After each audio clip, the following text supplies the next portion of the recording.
Bom dia! Vamos abrir as nossas Bíblias em Colossenses capítulo 3. Colossenses capítulo 3, versículo 1 até ao versículo 3. Colossenses 3, 1 a 3.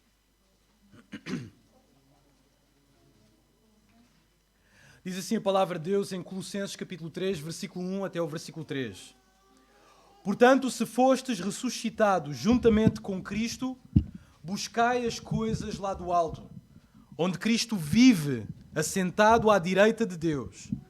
Pensai nas coisas lá do alto, não nas que são aqui da terra, porque morrestes e a vossa vida está oculta juntamente com Cristo em Deus.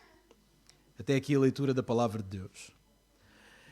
Em 7 de janeiro de 1855, aos 20 anos de idade, o pregador britânico Charles Haddon Spurgeon iniciou a sua pregação assim, eu cito: alguém disse que o estudo adequado da humanidade é o homem. Não pretendo opor-me à ideia, mas creio que é igualmente certo que o estudo adequado do eleito de Deus é Deus. A ciência mais elevada, a filosofia mais poderosa que alguma vez poderá prender a atenção de um filho de Deus é o nome, a natureza, a pessoa, a obra, os atos e a existência do grande Deus a quem chama Pai. Nenhum tema de contemplação tenderia mais a humilhar a mente do que o pensar em Deus. Mas se por um lado o assunto humilha a mente, expande-a também. O estudo mais excelente para expandir a alma é a ciência de Cristo, o crucificado, e o conhecimento da divindade na gloriosa Trindade. E embora humilhe e expanda, este assunto é profundamente consolador. Há na contemplação de Cristo um unguento para cada ferida. Na meditação sobre o Pai há um sossego para cada mágoa. E na influência do Espírito Santo há um bálsamo para cada chaga. Não conheço nada que possa de tal modo consolar a alma como uma meditação profunda sobre o tema da divindade. E para esse assunto que os convido esta manhã. Bem, eu faço de Spurgeon as minhas palavras também, das palavras dele as minhas palavras. E eu faço à congregação de Miratejo o mesmo convite, lembrando também as palavras do apóstolo Paulo. Pensai nas coisas lá do alto. Esta manhã eu queria, ou gostaria, que todos aqueles que estão aqui presentes pensassem não nas preocupações da semana, não nas preocupações da dívida, não nas dívidas que têm que pagar, não nos problemas que teve no trabalho ou na escola, não nas vicissitudes da vida, mas pensasse hoje, neste momento, em Deus. Pensar nas coisas do alto, onde Deus está sentado no seu trono. No último domingo iniciámos o estudo das origens na primeira secção do livro de Gênesis. A primeira secção ensina-nos acerca do Deus que criou o universo. Nessa manhã atestámos a singularidade de Deus, a singularidade do Senhor, através da declaração singular de Gênesis capítulo 1. Vimos também as afirmações da singularidade de Deus, tanto no Novo como no Antigo Testamentos. E por fim, este foi o nosso último ponto da singularidade de Deus, a autoexclusão de Deus. Por outras palavras, Deus se separa dos deuses da nossa época e das filosofias da nossa época, não só da nossa, mas também da época de Moisés. Hoje continuaremos com o mesmo foco na singularidade de Deus, na unicidade de Deus. Porém, com uma análise mais profunda ao modo da existência de Deus. Deus existe em que modo? Ou por outras palavras, qual é a natureza de Deus? Qual é a sua essência? Certo teólogo escreveu o seguinte, eu cito, Gênesis capítulo 1, 1 a 2, mostra uma ordem da criação. Como lemos agora no início do culto no Salmo. Ao invés de começar com um ser caótico e impessoal, do qual é formada uma divindade, o Deus pessoal sempre existiu primeiro e Ele criou o universo. Por isso, irmãos, a forma como Gênesis descreve Deus é fundamental para entender duas coisas: o próprio Deus e a sua criação. Agora, tanto Deus e a sua criação são completamente distintos, porém não são desconectados. Deus e a criação são distintos, mas não desconectados. O que me leva a lembrar algumas questões que nós falámos numa das lições que nós fizemos, quando introduzimos o tema de Gênesis. E foi quando falámos ou quando fizemos um panorama do livro de Gênesis. Eu coloquei várias questões, várias perguntas, mas havia estas três primeiras que eu quero relembrar aos irmãos. Porquê que Deus criou o universo? Porquê que Ele criou? Uma criança virou-se para mim há pouco tempo. Se Deus já sabia tudo aquilo que iria acontecer, porquê que Ele criou mesmo assim? A segunda pergunta é: quem criou o Criador? Quem criou o Criador? E a terceira e última pergunta é: onde estava Deus e o que fazia antes de criar o universo, antes de criar os céus e a terra? Então vou tentar responder estas perguntas hoje, mas as respostas a estas questões não são para massajar a nossa curiosidade, mas são vitais para entender a essência da singularidade, da unicidade de Deus e de como a sua criação lhe corresponde. A criação de Deus corresponde ao Deus que o criou, ao que criou esta criação que nós temos. Além do mais, a singularidade de Deus, proposta no livro de Gênesis, no primeiro livro da Bíblia, é o fundamento para os 2 primeiros mandamentos dos 10 mandamentos. Êxodo capítulo 20, versículo 3 até ao versículo 5, fala destes primeiros 2 mandamentos. Diz assim o texto: não terás outros deuses diante de mim, não farás para ti imagem de escultura, nem semelhança alguma do que há em cima nos céus, nem embaixo na terra, nem nas águas debaixo da terra, não as adorarás, não lhes darás culto, porque eu sou o Senhor teu Deus. Então, o fundamento para estas leis, para o código civil e religioso de Israel, o fundamento estava em Gênesis. E eles não deveriam ter outras imagens, não deveriam ter outro Deus por causa do Deus que criou todo o universo, que é um Deus singular. Logo, dito isto, eu gostaria que nesta manhã nos imaginemos a fazer uma viagem. Vamos fazer como o apóstolo Paulo, que saiu do seu corpo, ou da terra, para o terceiro céu. E gostaria que imaginássemos numa viagem ao trono celestial, ao palácio de Deus, com um simples propósito. Com o propósito de conhecer este Deus que nós acreditamos que é pessoal e o seu modo de existência. Deus existe em que modo? Qual é a essência de Deus? Então, nesta segunda parte da singularidade de Deus, eu gostaria que abríssemos as nossas Bíblias em Gênesis capítulo 1. Gênesis capítulo 1. Agora, tanto Gênesis capítulo 1 e capítulo 2 usam determinadas expressões que revelam muito acerca do Criador. Tanto Gênesis 1 como 2 usam determinadas expressões que revelam muito acerca da natureza do nosso Criador. Passo a citar a primeira. Versículo 1 do capítulo 1 de Gênesis. No princípio, Elohim. Esta expressão, Elohim. Esta expressão significa o verdadeiro Deus. Elohim. Apesar de ter uma forma gramatical no plural, ser plural, o significado é singular. E muitos recursos pensam que implica majestade, a majestade de Deus. Vossa excelência. Esta mesma expressão, Elohim, é usada para deuses, para juízes e para anjos. Mas fala do Deus que é a majestade de todo o universo. O verdadeiro Deus, o Criador, o único que é singular. Então esta expressão é fundamental para entender quem é o nosso Criador e está logo no primeiro livro. A segunda expressão é aquela que está no capítulo 2, versículo 4 do livro de Gênesis. Diz: quando o Senhor Deus os criou, Jeová Elohim, ou Yahweh Elohim. Agora, esta expressão tem muito significado para demonstrar quem é o Criador. Porque Yahweh significa o autoexistente, o eterno. Autoexistente ou eterno. E esta expressão, esta palavra, procede do tetragrama, que é só consoantes, e grego, H, W e H outra vez, que originalmente aparece sem vogais. No original esta palavra é escrita sem vogais. E a pronunciação desta palavra é difícil. Agora nós usamos a expressão Jeová, Yahweh, Javé, mas nós não sabemos ao certo qual é o nome de Deus. E este nome de Deus é ainda debatido. Qual seria a pronunciação correta? Agora, este nome, nós já conhecemos este nome.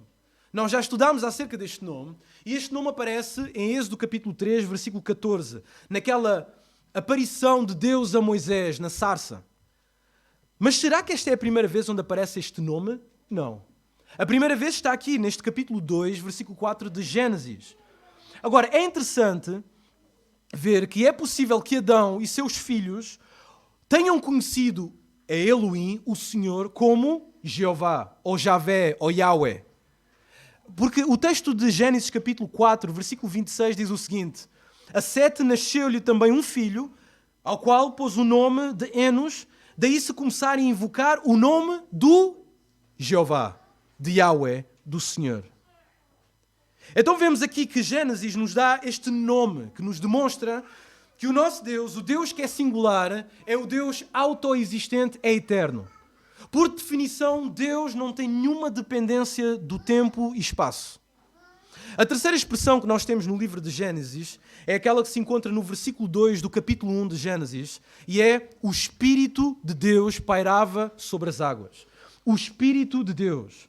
Agora, este Espírito de Deus é a terceira pessoa da Trindade, o Espírito Santo. Nós falaremos mais à frente da Trindade, do conceito da Trindade, mas este é o poder divino de Deus. O poder de Deus, a essência de Deus. Deus é um ser espiritual. A quarta expressão que aparece também no livro de Gênesis, que nos destaca esta natureza de Deus, é esta pequena expressão que aparece tantas vezes no livro de Gênesis, que é disse Deus. Disse Deus. E ela surge pelo menos 8 vezes no primeiro capítulo em relação ao ato criativo de Deus. Nós falámos isto na semana passada, que Deus, para criar e fazer algo surgir do nada, Ele teve que falar, Ele teve que verbalizar para criar. O quinto e o último, ou a quinta expressão e a última expressão que nos revelam muito acerca deste Deus, é aquela que está no capítulo 1, versículo 3, no capítulo 1, versículo 26. Disse Deus: façamos o homem. Viram esta expressão, façamos o homem? Indica que uma pluralidade em unidade criou o homem. Eu repito. Indica que uma pluralidade em unidade criou o homem. A mesma frase é usada em Gênesis capítulo 3, versículo 22, quando Deus, depois do pecado de Adão, diz ao homem: o homem se tornou como um de nós. O homem se tornou como um de nós. Mostrando que este único Deus que está a falar está a interagir com a sua criação no plural, sendo Ele singular. Portanto, temos aqui, neste primeiro bloco literário da nossa Bíblia, Gênesis capítulo 1 e capítulo 2, temos aqui designações como senhorio, eternidade, majestade, autoexistência, espírito, comunicação, pluralidade e unidade. E estas expressões, este conteúdo, ajudar-nos a entender a natureza do nosso Deus, e o nosso Deus é singular.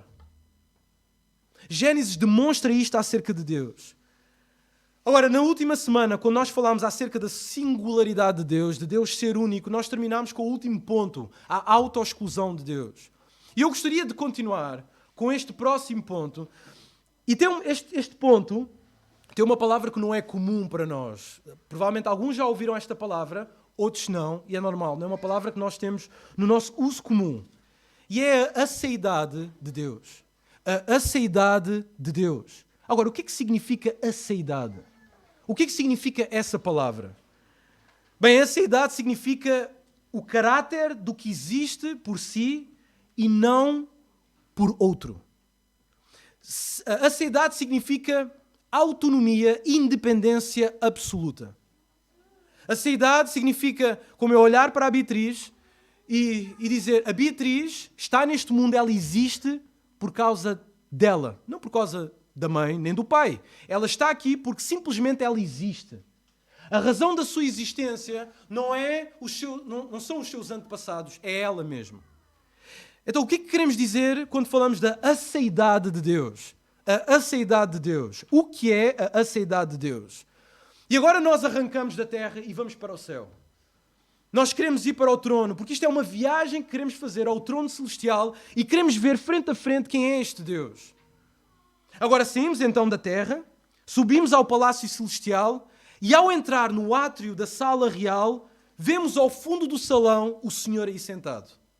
E vemos o Senhor e vemos que este Senhor, este Deus, é um Deus que existe por si mesmo. Então o que é a aceidade de Deus? Certo teólogo definiu desta forma. É uma definição longa, mas vocês podem seguir aqui. A aceidade de Deus, também chamada de sua independência, é aquela virtude de Deus de acordo com a qual Ele existe de e por si mesmo. Incrível. Deus existe de e por si mesmo, tendo o fundamento e fonte eterna de seu ser em si mesmo, não sendo causado ou dependente de nenhum ser fora de si, e sendo, portanto, o ser absoluto e puro, que é também perfeitamente autossuficiente e que não precisa de nenhum ser fora de si. João capítulo 5, versículo 6, Jesus diz acerca do seu Deus, sim, porque Jesus, mesmo fazendo parte da Trindade, ele não era ateu, ele acreditava em Deus, ele diz, ele tem vida em si mesmo. Indicando Deus Pai, Deus tem vida em si mesmo. Tu e eu não temos vida em nós mesmos. A Bíblia diz que nós vivemos e nos movemos por causa de Deus. Nós precisamos de alguém que nos injete vida todos os dias para que possamos viver. Precisamos de alguém que sustente as nossas articulações, os nossos átomos, as nossas células, para que possamos viver. Dependemos. Somos nós, nesta criação de Deus, dependentes de Deus. Para vos escandalizar ainda mais, nós somos parasitas de Deus. Em vez de pensarmos mais do que aquilo que nós somos absolutamente dependentes de Deus. Mas Deus, Ele não é dependente de nada. Deus é absoluto na sua essência, porque Ele tem vida em si mesmo. João capítulo 5, versículo 20. Agora, alguns teólogos, para falar desta natureza autossuficiente, autoexistente de Deus, eles usam a expressão de autocontido, que Deus é autocontido para descrever a autonomia livre e absoluta de Deus. Agora, eu preciso que vocês tenham muita atenção, porque não vai ficar fácil a partir daqui. Então, quando eu falo da autonomia de Deus, que Deus é lei para Ele mesmo. Quando falamos de Deus ser autocontido, falamos que só Deus é que se pode conter a si mesmo. A única coisa que nos pode conter é o nosso corpo, a experiência externa, o nosso ambiente externo. Mas para Deus não.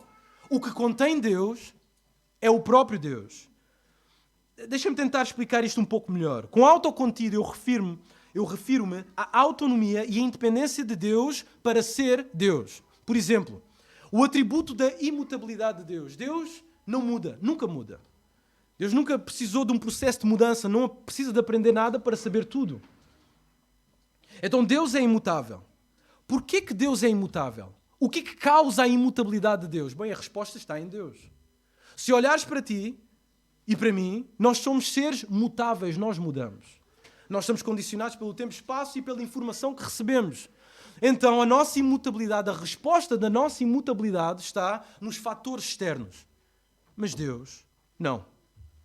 Porque Deus não muda, Deus é autocontido. Cada atributo de Deus tem a sua resposta nele mesmo. Então o nome Jeová, Yahweh, carrega este conceito do autoexistente. Agora estamos aqui no santuário, estamos a entrar no palácio de Deus. No palácio celestial, e estamos neste tour. Queremos ver Deus frente a frente. Queremos saber o que Ele é na sua essência. Agora, neste momento, ao olhar para o trono, vemos aquele que existe por si mesmo. A aceidade de Deus. A autocontenção de Deus. E intuitivamente, enquanto estamos a olhar para o trono, apercebemos que nem a sala real, nem o trono, estão ali para sustentar a existência de Deus. Mas sim para revelar que Ele existe por si mesmo. Deus é Deus por causa dele mesmo. E isto torna o nosso Deus singular. Agora, nós pensamos nestas doutrinas, isto são doutrinas muito lá para cima. Como é que isto se aplica na realidade? Como é que nós trazemos isto à Terra e para a esfera humana? Ora, muitas pessoas perguntam, colegas de trabalho, nós mesmos às vezes, perguntamos, criou Deus o universo porque precisava ser adorado, amado ou de companhia? O meio neocarismático radical pensa que Deus criou porque Deus precisava de companhia. Até o meio batista, pastores dizem que Deus criou porque Ele necessitava para não estar sozinho. Será que isto é verdade? Bem, de forma nenhuma. Atos capítulo 17, versículo 24 a 25, Atos 17, 24 a 25, o apóstolo Paulo diz: o Deus que fez o mundo e tudo o que nele existe não habita em santuários feitos por mãos de homens, nem é servido por mãos humanas como se de alguma coisa necessitasse. Deus não necessita de nada nem ninguém. Deus é o eterno solitário.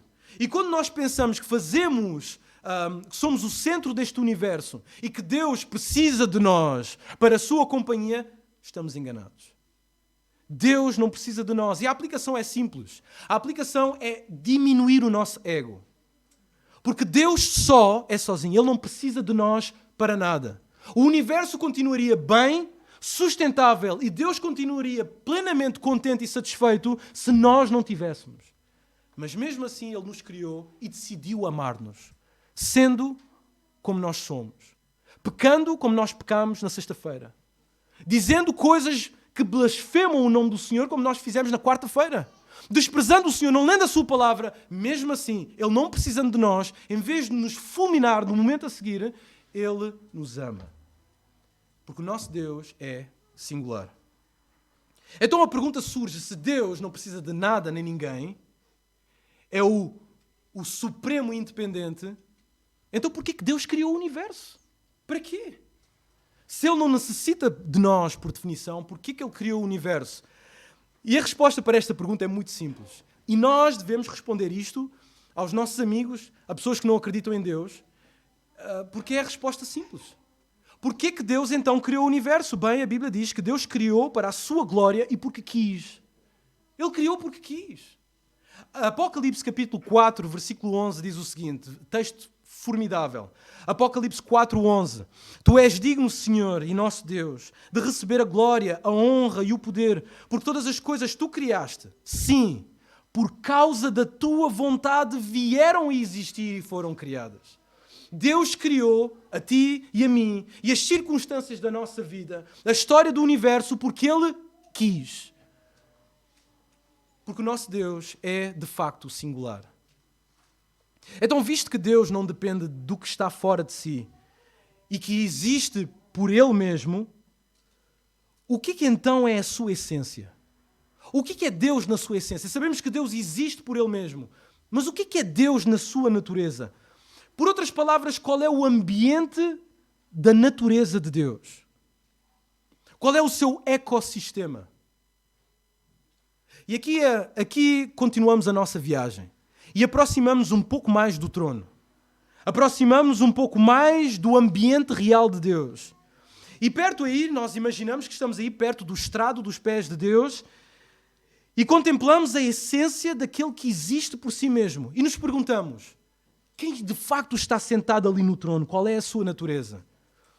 E aqui entramos no próximo ponto da aceidade de Deus, que é a Trindade, a natureza de Deus, a essência de Deus, a Trindade.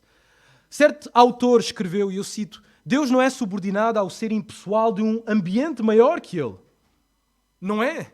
O ambiente de Deus é a própria Trindade. Ele é o seu próprio ambiente. Então, quando olhamos para o trono, estamos aí perto, ao pé do estrado, olhamos para quem está sentado, e quem está sentado é o Deus triuno. Portanto, Deus está autocontido nele mesmo. E Ele, em sua essência, na sua natureza, Ele é trino. Por outras palavras, todo o poder e toda a capacidade de Deus existe eternamente neste Deus que é trino, existe na Trindade. Este é o Deus que Gênesis apresenta. Quando ouvimos estas expressões, façamos algo, façamos-o no homem à nossa imagem, é o Deus que está sentado no trono, que é triuno, que está a criar o homem. Agora os irmãos podem perguntar, ok, isto eu compreendo, eu sempre ouvi, eu sempre vim à escola dominical, eu já ouvi a expressão Trindade. Mas o que é que significa a Trindade? Quando os pastores sobem este púlpito e falam da Trindade, o que é que eles querem dizer? Qual é a definição? O que é a Trindade? Agora, os teólogos têm batalhado arduamente para definir o modo da existência de Deus. O modo que Deus existe, a sua natureza, a sua essência. Contudo, eu acho que podemos definir a Trindade desta forma. Não é simples a Trindade, é uma doutrina complexa, mas eu acho que podemos definir a Trindade desta forma. E eu cito, podem ler também. Dentro do ser de Deus, existem eternamente 3 pessoas, coiguais e coeternas, nomeadamente o Pai, o Filho e o Espírito Santo. Como vocês podem ver ali, quando falamos de Deus, estamos a falar do ser de Deus, da sua natureza, da sua essência. Isto significa unidade. Deus é uno, só existe um Deus. Mas neste Deus existem eternamente 3 pessoas, o que significa diversidade. Neste Deus que é um, existe 3 pessoas. Diversidade. Coiguais, coeternas, elas nunca começaram. Nomeadamente o Pai, o Filho e o Espírito Santo. E quando vemos este Pai, Filho e Espírito Santo, estamos a falar de um Deus tripessoal. Agora, acompanhem-me um pouco mais, está bem?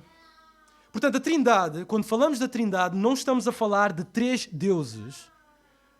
Não estamos a falar de 3 formas em que Deus se manifesta, nem mesmo 3 divisões de Deus. Aliás, até podemos esquecer de todas as ilustrações que nós usamos, como ovo, água, etc. e tal, para explicar Deus, porque todas estas ilustrações ou analogias, são heresias do 3º século contra a Trindade. Então como é que nós podemos definir isto? Como é que nós podemos explicar um pouco do que é a Trindade? Bom, é um Deus, 3 pessoas. Deixem-me colocar isto noutra frase. A Trindade é simplesmente um o quê e 3 quem. A Trindade é um o quê e 3 quem. Deixa-me dar um versículo que talvez possa ajudar. Na Grande Comissão, quando Jesus chama a sua igreja para pregar o Evangelho, ele chama a sua igreja para pregar o Evangelho fundamentados na Trindade. Neste Deus que é um quê e 3 quem. Ele diz o seguinte, em Mateus capítulo 28, versículo 19, as palavras de Jesus. Ide, portanto, fazei discípulos de todas as nações, batizando-as em nome. Nunca repararam nisto? Que não está nos nomes de... Agora, o autor podia ter usado nos nomes de, como ele fez com os discípulos. Quando ele fala dos discípulos que acompanharam Jesus, ele diz, estes são os nomes de todos os discípulos. Porque os discípulos são pessoas singulares, independentes, não interligadas umas às outras. Mas quando fala deste Deus, ele diz que para a igreja ir e batizar em nome do singular. Na mesma autoridade, na mesma essência, no mesmo Deus uno, em nome do Pai, do Filho e do Espírito Santo, mostrando que esta é a mesma autoridade, a mesma essência. Não é só Jesus que fala acerca disto. Romanos capítulo 8, versículo 8 a 9, o apóstolo Paulo diz, portanto, os que estão na carne não podem agradar a Deus. Vós, porém, não estáis na carne, falando à igreja, dos verdadeiros salvos, mas no Espírito Santo. Se de facto o Espírito de Deus, que é o Espírito Santo, habita em vós. E agora vejam a mudança aqui. E se alguém não tem o Espírito de Cristo, esse tal não é dele. Então o Espírito de Deus é o Espírito de Cristo, que é o Espírito Santo, é a mesma essência, o mesmo Deus. Então esta é a Trindade. Agora, muitos não entendem a Trindade. Muitos não entendem a Trindade. Eu ouvi um certo pastor que disse o seguinte, se colocássemos um teste, uma avaliação aos membros da igreja para definir o que é a Trindade, provavelmente muitos de nós teria negativa. Porque nós, ao ver este tema tão complexo, dizemos isto é só banalidade, isto é só meio da filosofia, isto não é nada significativo para a vida. Mas não, tem grande significado. E muitos não entendem a Trindade porque confundem algo muito específico na Trindade. Confundem politeísmo com tripessoalidade. Por outras palavras, a crença comum de monoteísmo, que é a crença de um Deus, monoteísmo, é a de um Deus monopessoal. Então, quando nós falamos que o nosso Deus é Pai, Filho e Espírito Santo, as pessoas dizem, bom, se é 3 pessoas, não pode ser um Deus. Então este é o cálculo. É por isso que as pessoas não aceitam a Trindade, o Islão não aceita a Trindade, os Testemunhos de Jeová não aceitam a Trindade, os Mormons também não aceitam a Trindade, porque eles não entendem que monoteísmo não é sinónimo de monopessoalidade. Por isso eles só aceitam um verdadeiro Deus que tenha apenas uma pessoa. Mas esta não é a ideia bíblica. Aliás, porque na Bíblia apresenta o verdadeiro Deus. Então acabamos de ver a Trindade, a definição da Trindade. A definição da Trindade é um o quê e 3 quem. Agora, a Trindade, como nós aprendemos e que nós vemos na Bíblia, é o único monoteísmo, é um monoteísmo verdadeiro. Agora não se esqueçam, o mundo vê monoteísmo como um Deus tem que ser uma pessoa. Mas vamos analisar as Escrituras para ver o que a Bíblia nos diz acerca da Trindade e como ela se aplica.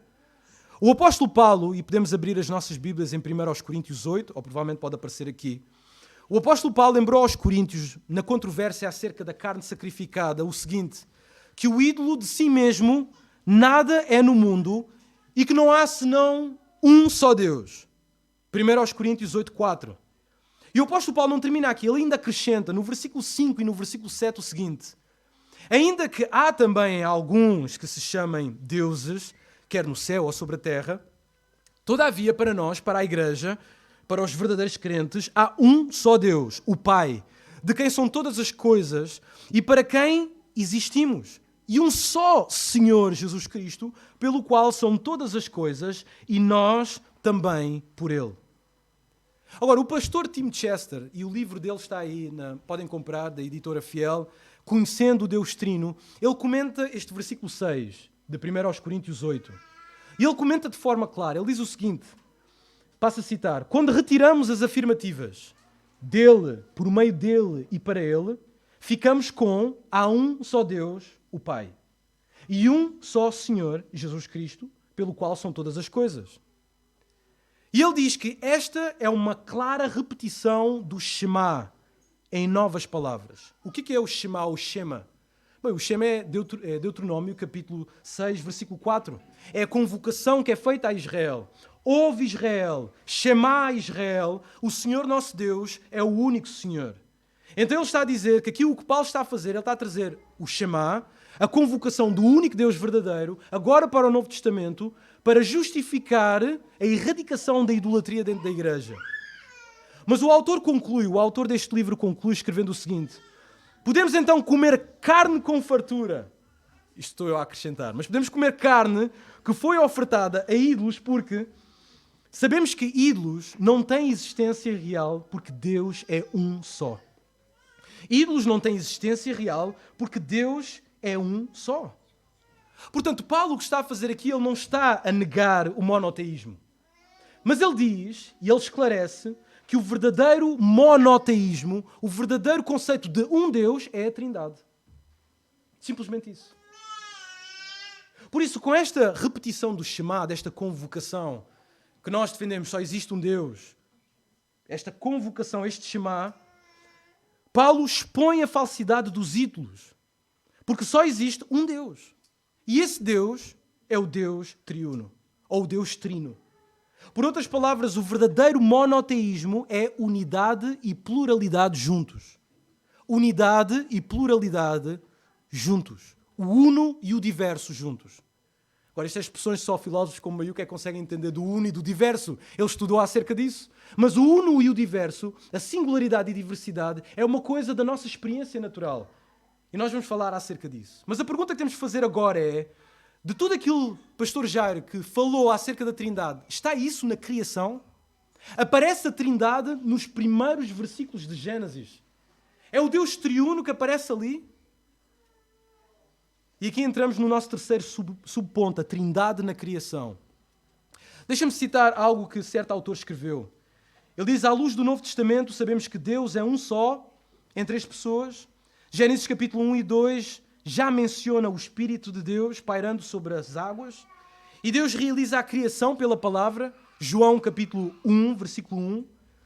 E a palavra é identificada como uma pessoa distinta de Deus, que é o Senhor Jesus Cristo. e como aquele que se tornou carne, o Senhor Jesus Cristo. João capítulo 1, versículo 14. Agora, as três pessoas participam na criação do mundo, embora esse mistério seja gradualmente revelado pela revelação das Escrituras. Então é fácil identificar a participação da Trindade na criação. A Trindade está aí na criação. Deixa-me mencionar a participação de Deus Pai na criação. A primeira pessoa da Trindade. Mateus capítulo 19, versículo 4.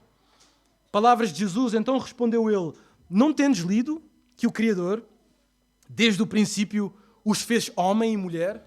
O Deus Pai. Jesus está a falar acerca do Pai e diz que ele criou o homem e a mulher para serem homem e mulher. A segunda pessoa da Trindade também aparece na criação. Colossenses capítulo 1, versículo 16. Pois nele foram criadas todas as coisas nos céus e sobre a terra, as visíveis e as invisíveis. Tudo foi criado por meio dele e para ele. Esta é a participação da segunda pessoa da Trindade na criação. E a terceira pessoa da Trindade? O Espírito Santo. Estava ele lá? Bem, Jó capítulo 33, versículo 4, fala desta capacidade criativa de Deus. E que ele estava lá também. Nós vemos no capítulo 1, versículo 2 de Gênesis, que o Espírito pairava sobre as águas, sobre a face do abismo. Mas Jó 33, 4 diz: o Espírito de Deus me fez e o sopro do Todo-Poderoso me dá vida. Esta é a Trindade. A Trindade é isto. O verdadeiro monoteísmo, o verdadeiro conceito de um Deus é o Deus que tem três pessoas. Em essência ele é Deus, mas ele é três pessoas: Deus Pai, Deus Filho e Deus Espírito Santo. E esta característica que vemos de Deus torna Deus singular. Ele existe por ele mesmo por causa da Trindade. Ele está satisfeito por ele mesmo por causa da Trindade. Ele ama-se a si mesmo por causa da Trindade. Ele inventou, criou o conceito de comunicação por causa da Trindade. Agora, como é que nós aplicamos esta verdade? Porque parece daquelas verdades que vai cá para cima, mas como é que nós trazemos esta verdade aqui para a Terra? Agora, a doutrina da Trindade, e eu peço a vossa atenção, mais um pouco da vossa atenção, é importantíssima porque explica porque temos no nosso universo diversidade e unidade juntas no mesmo planeta, no mesmo universo. Quando Deus usa expressões na criação, multipliquem-se, sejam fecundos, haja diversidade, Ele cria todas aquelas espécies, espécies para ali, espécies para lá, e cria estes três elementos, ou estas três áreas na criação, terra, espaço ou céus e universo, mostra que o nosso Deus é diverso. E a diversidade é algo que nós lidamos todos os dias. Mas de onde é que isto veio? Porquê que o nosso mundo é assim? Bom, existem vários exemplos para ver que o nosso mundo é diverso e uno ao mesmo tempo. Por exemplo, se os irmãos vão à procura no dicionário de uma palavra, como a aceidade, não é? E procuram essa palavra. Uma palavra no dicionário necessita de uma diversidade de palavras para explicar essa mesma palavra. E aqui temos a conjugação de o diverso com o uno. O uno é feito pelo diverso. O diverso é feito com o uno. Com unidade. Podemos ver isto no nosso corpo humano. Já que falamos tanto de vírus e tudo mais, e do corpo estar enfermo. O nosso corpo é um corpo, mas é diverso. Temos vários membros. A composição do nosso corpo é diversa. Agora, nós olhamos para Deus e vemos que em Deus há uma explicação para isto. Mas quando olhamos para os ídolos hoje em dia, os ídolos que os homens inventam, eles não podem existir porque eles não explicam porque que um universo é único, é unido e diverso ao mesmo tempo. Os ídolos não podem existir porque promovem ou uma singularidade radical ou uma diversidade radical. O que é que eu quero dizer? Por exemplo, a religião do Islão. Eles acreditam num Deus, eles abominam a ideia da Trindade. Por isso é que o seu Deus é um Deus tão agressivo, tão irado, porque é um Deus sozinho. Ele não pode ter criado a comunicação porque no seio dele, da eternidade dele, ele nunca comunicou. A não ser ele teve que criar para comunicar. O nosso Deus não. O nosso Deus sabe o que é o conceito de amor porque teve sempre na eternidade. Então o Deus do Islão não pode saber por definição o que é amor. Ele tem que criar para poder amar. Então este Deus não pode existir, porque fala de um monoteísmo radical, ou de uma singularidade radical. Por outro lado, tem outros deuses e outras religiões que defendem uma diversidade radical, como o hinduísmo. O hinduísmo, ou a religião da nova era, que tudo é Deus e Deus é tudo. Então, eu e a árvore somos um, eu e o prédio somos um, e etc e tal. Então, estas religiões não conseguem justificar porque é que existe comunicação, comunhão, amor, diversidade na unidade e unidade na diversidade. Alguém pergunta, como é que sabes que o teu Deus existe? Tu perguntas, porquê é que no mundo existe diversidade e unidade juntas? Como é que tu explicas isso? Veio tudo do acaso? Que grande sorte. Então, o único que pode justificar a unidade e a diversidade juntos é o único Senhor triuno. Jeová, o Deus verdadeiro, o Deus que é um e três pessoas, um quê e três quem. Agora, eu estou a falar das religiões da época, mas nós vivemos numa época que é tremendamente religiosa. A nova era secular também não escapa à idolatria. Vivemos numa sociedade que grita pluralidade, diversidade, temos que ser todos abertos ao pluralismo e à diversidade e à singularidade, mas no fundo o que eles estão a dizer, ou o que eles são, é como as religiões orientais que dizem que tudo é um. É isso que a nossa sociedade diz. E quando nós ouvimos nestas campanhas políticas o apelo à diversidade, o apelo à unidade, o que eles estão a falar é este conceito pagão de diversidade e unidade. E tem a ver com estas ideias orientais que dizem, eu e o cão somos um. O cão e o carro são um. O carro e o Malquer também são um. Todos somos um e as diferenças são simplesmente ilusões, são ilusórias. Ou seja, estamos a viver em dias onde se ergue a bandeira do igualitarismo radical, o igualitarismo. Todos são iguais, sem diferenças. Homens e mulheres são iguais, não existe nenhuma diferença nem biológica. Esta ideologia nasce de uma herança que nós temos na nossa sociedade, que é uma sociedade completamente secularizada. E a sociedade que é secularizada, por definição, ela coloca Deus de parte. E ela coloca o Deus trino de parte, a trindade de parte. Não há espaço. Portanto, numa sociedade onde nós ouvimos a tolerância, devemos todos ser iguais, toda a gente é uma tábua rasa, todos nós somos mini-deuses, e que todas as diferenças são simplesmente apenas construções sociais, então nós devemos olhar para esses apelos com desconfiança. E devemos ver que isto é mera e apenas hipocrisia. É a hipocrisia da nossa sociedade. Mas visto que a nossa sociedade é, em essência, ou é essencialmente religiosa, embora digam o contrário, podemos dizer que o secularismo é o novo monoteísmo. O secularismo, o sistema que nós temos hoje, tanto em Portugal como na Europa, como no mundo inteiro, que reina é o monoteísmo. E o monoteísmo monopessoal. Então, neste Deus que existe na nossa sociedade secular, só existe uma pessoa para este assento de divindade. E qual é esta pessoa? É o próprio homem. O monoteísmo na nossa sociedade, a pessoa que está sentada no trono é o homem. Agora, no domingo passado, quem teve cá no domingo passado? Ok, ninguém teve cá no domingo passado, ok, não há problema. Domingo passado foi falado acerca das novas legislações globais. Foram faladas das novas legislações globais que serão provavelmente a guilhotina da Igreja neste século XXI. Ora, por detrás destas manobras legais que nós vemos para promover o igualitarismo secular, está uma ideia muito simples. O pastor Mário não falou, mas está uma ideia, um fundamento e uma doutrina muito simples nesta nova religião. E a doutrina é esta: uma nova humanidade à imagem e semelhança dos ídolos. Quem é o ídolo? É o homem. O que está a ser promovido, por outras palavras, é adoração ao homem. O homem sentado no trono. Por isso, quando nós vemos este brio do homem querer amar a sua própria imagem, nós vemos isto por expressões de homossexualidade, transhumanismo, bissexualidade, transgeneridade. Estas são as novas expressões, as novas ideias, as novas doutrinas que demonstram que o homem quer criar-se à imagem e à semelhança de ele mesmo. Estas disfunções sexuais que nós vemos e a serem implementadas na nossa cultura e a serem forçadas, porque elas serão forçadas, elas são o grito do homem dizer: nós somos criados à nossa imagem e semelhança. E o Deus triuno está fora. Igualitarismo radical. Agora, o apóstolo João já nos tinha avisado acerca disso. Uma igreja que despreza a Trindade, uma comunidade que despreza a Trindade, ela brinca, ela está ali a beirar a idolatria. O apóstolo João já nos tinha avisado que conhecer a Trindade é proteger-nos contra a idolatria.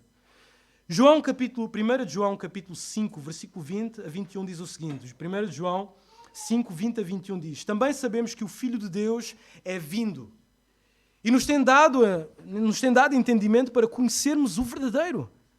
Estamos no verdadeiro, em seu Filho, Jesus Cristo. Agora reparem, este é o verdadeiro Deus e a vida eterna. Agora reparem como é que ele termina o texto. É assim que ele termina a carta. Eu sempre perguntei porquê que João termina assim. Ele diz no versículo 21, filhinhos, guardai-vos dos ídolos. Uma congregação que despreza a Trindade, que diz, Trindade, isso é só tipo para os doutores da teologia, os filósofos e tudo mais. Ela está a brincar com a idolatria. Se nós não conseguimos definir na forma mais simples quem é o nosso Deus, qual é o Deus que nós queremos? Em que Deus é? Porque na nossa sociedade nós ouvimos tantas vezes esta palavra, Deus. Deus para ali, Deus para lá. Mas que Deus é? Define-me o teu Deus. Os Mormons têm feito uma campanha nestes últimos anos de tornar-se mainstream. Ou seja, eles querem misturar-se com o meio evangélico. É por isso que eles usam as mesmas expressões que agora nós usamos. Mas se tu fores ver a declaração de fé deles, eles não acreditam no mesmo Deus. Eles não acreditam no mesmo Filho. Eles não acreditam no mesmo diabo nem na mesma Bíblia. Mas eles têm usado este vocabulário para atrair a comunidade evangélica. Portanto, a Trindade é a essência de Deus. E esta Trindade justifica porque é que no nosso universo temos unidade e diversidade. Esta é a herança que o cristianismo trouxe à sociedade oriental. É por isso que nós temos universidades. Universidades, o conceito é aí. O conceito do uno e do diverso juntos.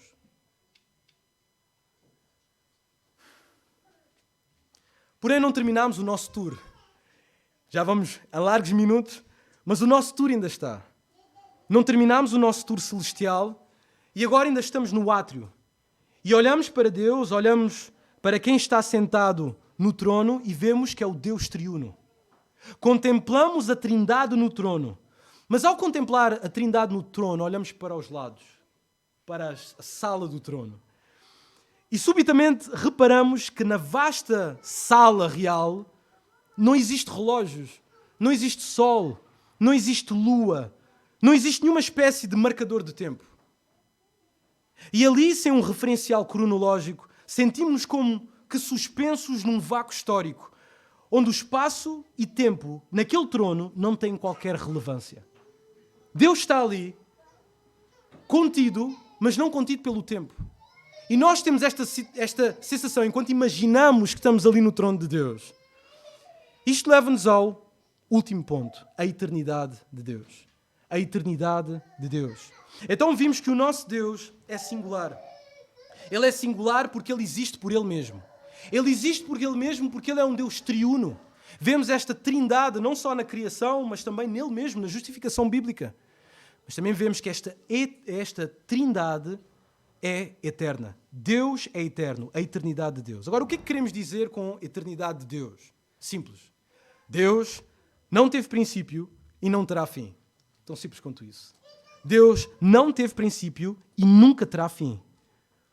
Agora, os miúdos aprendem na escola um princípio que é o princípio da casualidade. Devem aprender isso na aula de ciências. Tudo o que começou a existir teve uma causa. Tudo o que começou a existir teve uma causa. Este é o princípio da casualidade que ensina que todo o efeito tem uma causa. Ora, será que este princípio aplica-se ao nosso Deus? Não, porque apoia-se na falsa premissa de que Deus começou a existir. E Deus, por definição, não começou a existir. Porque se Ele começasse a existir, Ele teria que estar nesta equação do princípio da casualidade. Mas Deus nunca começou a existir. Aliás, biblicamente, o Senhor é descrito como o eterno, o autoexistente. A partir de Gênesis capítulo 1, versículo 1, entendemos, e cito, durante uma eternidade passada, Deus esteve só, completo, suficiente, satisfeito em si mesmo, de nada necessitando. Por isso a Bíblia declara, quando olha para este conceito da eternidade de Deus, a Bíblia tem estas declarações como em Salmo 90, versículo 2.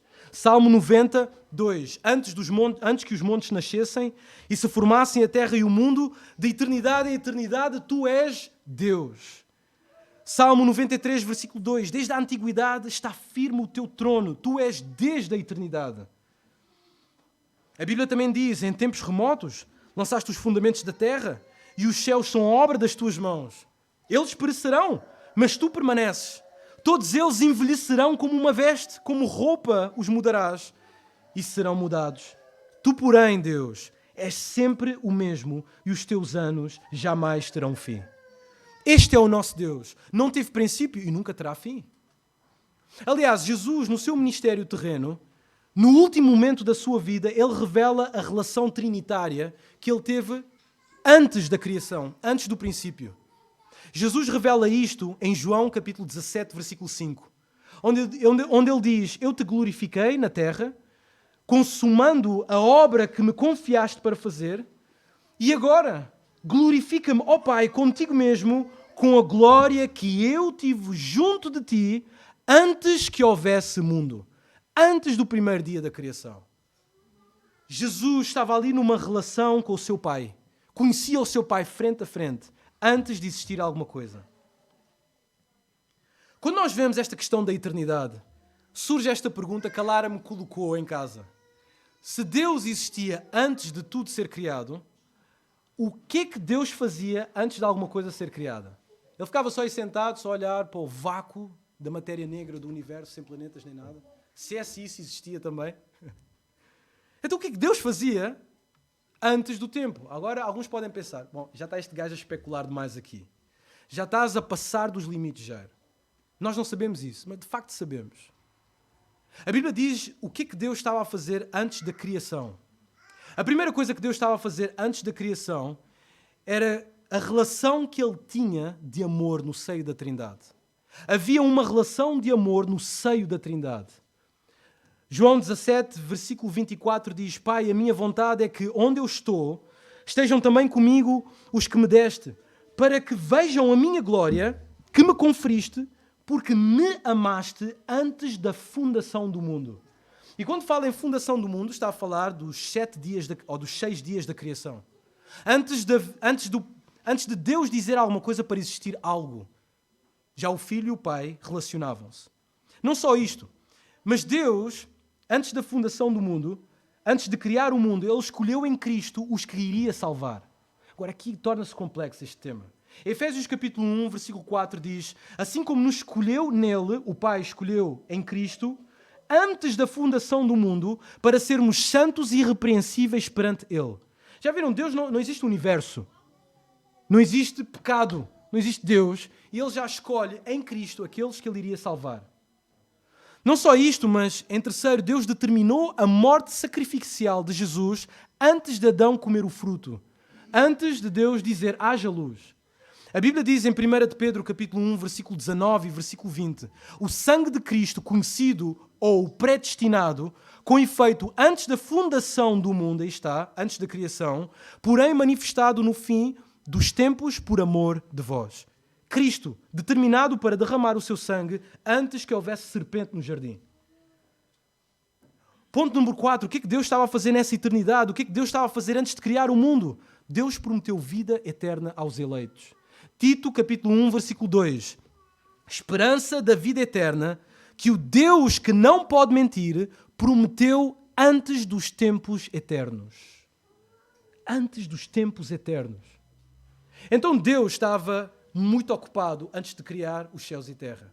Quando nós pensamos em Deus e pensamos num Deus que dá origem ao espaço e tempo, não estamos a pensar num Deus que dá a corda ao relógio e deixa as coisas andar. Estamos a falar de um Deus que desenhou a história.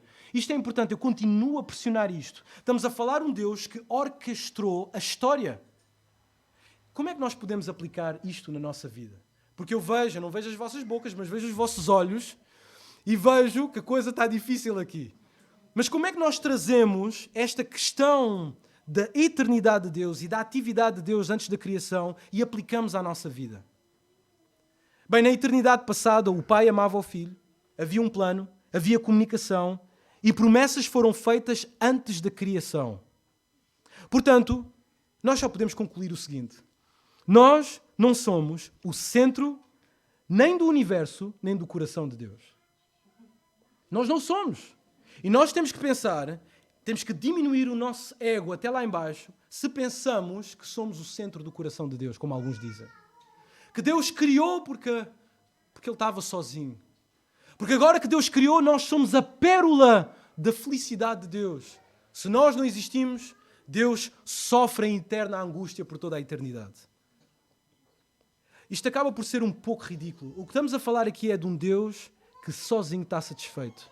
Ele não precisa nem de ti, nem de mim. A história foi orquestrada por Deus para que o Deus Trino, e não nós, receba toda a glória. Toda a glória é para Deus. Nós juntamos aqui nesta congregação para dar glória a Deus. Porque Ele é que merece a glória. Todas as coisas que acontecem na história da nossa vida, desde as coisas boas até as coisas más, foram desenhadas por Deus. Deus tem um propósito. E alguém pergunta, mas porquê? Eu sei lá porquê. Deus quis. Porque Deus não está condicionado por coisas que nós estamos condicionados. Por definição, tudo depende de Deus. Não existe no homem autonomia, nem na criação autonomia absoluta. Isto só pertence, é um atributo de Deus. Nós estamos ainda aí no céu e estamos no trono e já vimos tudo aquilo que devíamos ver. Aproximámos do trono, vimos quem está sentado ali é o Deus triuno. Olhamos para a volta no trono, na sala real e vemos que não existe nenhum indicador de tempo. Deus não está condicionado pelo tempo, é a eternidade absoluta. Deus sozinho na eternidade. Depois de concluída a jornada à habitação de Deus, com as nossas mentes assombradas, carentes de vocabulário para descrever o que vimos nesse céu, se ao chegar à Terra alguém nos perguntasse ou nos pedisse para contar a nossa experiência, o que diríamos? O que é que diríamos? Haveria palavras? Realmente haveria. A única coisa que poderíamos dizer é aquilo que está em Romanos capítulo 11, 33 a 36. Ó profundidade da riqueza, tanto da sabedoria como do conhecimento de Deus. Quão insondáveis são os seus juízos e quão inescrutáveis os seus caminhos. Quem, pois, conheceu a mente do Senhor? Ou quem foi o seu conselheiro? Ou quem primeiro deu a ele para que lhe venha a ser restituído? Porque dele, e por meio dele, e para ele são todas as coisas. A ele, pois, a glória eternamente. Amém. Por isso o conselho de Paulo permanece. Hoje e toda a nossa vida, pensemos nas coisas do alto. E nós sabemos quem está lá no alto. Temos que pensar nesse Deus. Em vez de condicionar as nossas circunstâncias, os nossos pensamentos, as nossas emoções às coisas do hoje e do agora. Senhor Deus, obrigado pela Tua maravilhosa palavra. E Senhor, nós passamos por tantas dificuldades e elas são reais para a nossa vida. E muitas vezes é difícil pensar em Ti quando passamos por essas dificuldades. Mas a convocação é clara, a ordem é clara para nós. E nós queremos pensar nas coisas do alto, no Deus que está sentado no seu trono. Por isso, Senhor, depois de ver aquilo que vimos e de ouvir aquilo que ouvimos e de aprender aquilo que aprendemos, ajuda-nos, Senhor, a não queixar e a não questionar, mas a ter um espírito de resignação diante de Ti e crer que tudo aquilo que Tu fazes, fazes para o bem daqueles que Te amam. Em nome de Jesus. Amém. Irmãos, eu desejo uma boa semana a todos e que Deus vos abençoe.